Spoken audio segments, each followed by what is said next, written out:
All right, let's get this party started. So, new week. We started off with assisted chin-ups. Last week, I did 3 sets with a rep goal of 8, and I got 3 sets of bodyweight minus 25 times 888. This week, I upped it to 4 sets with a rep goal of 6 to 10, and as you saw, I got 10, 9, 8, 8. So, I'm very happy with this. Move on next week to 5 sets of 8 to 12. Um, don't really think I'm going to hit it, but hey, you never know. And then, yeah, so that's that.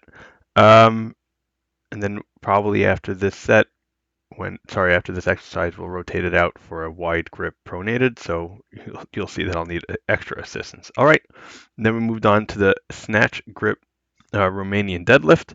We increased the weight this week to 200 pounds, and we were able to hit our rep goal of 200 times 10, 10. So the reason why I'm doing the snatch grip is because it's supposed to help with the upper back more. I'm not sure if I'm supposed to be keeping my kind of upper back retracted or not. So I'm just keeping it the way it is and making sure to get a full lockout up on top. If I'm supposed to keep it retracted, then oops. And if I'm not supposed to keep it retracted, then I'm getting nice lengthening muscles in the lengthened position. So hopefully that can help with hypertrophy up there. But I definitely have to focus more on making sure I'm feeling it in my hamstrings when I do these.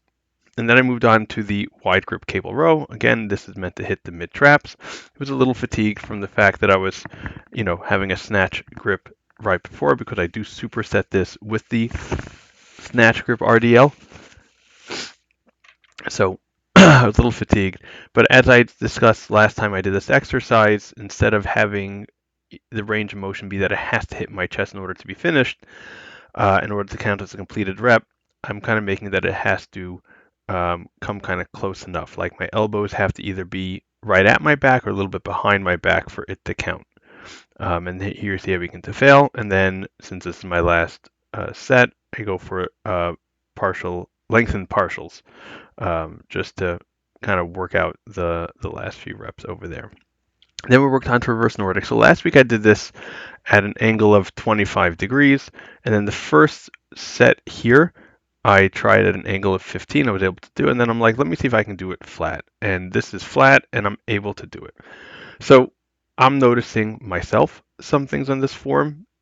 So you see, I'm letting my kind of abs relax over there as I'm getting my torso all the way down, and then I think I'm doing a little bit more of bending at the torso to give me that momentum, as opposed to fully just getting um, the contraction coming from my quads, although my quads definitely take over at the end. At some point, I did notice this, so I made sure to focus more on focusing on starting the movement with my quads and not with my torso.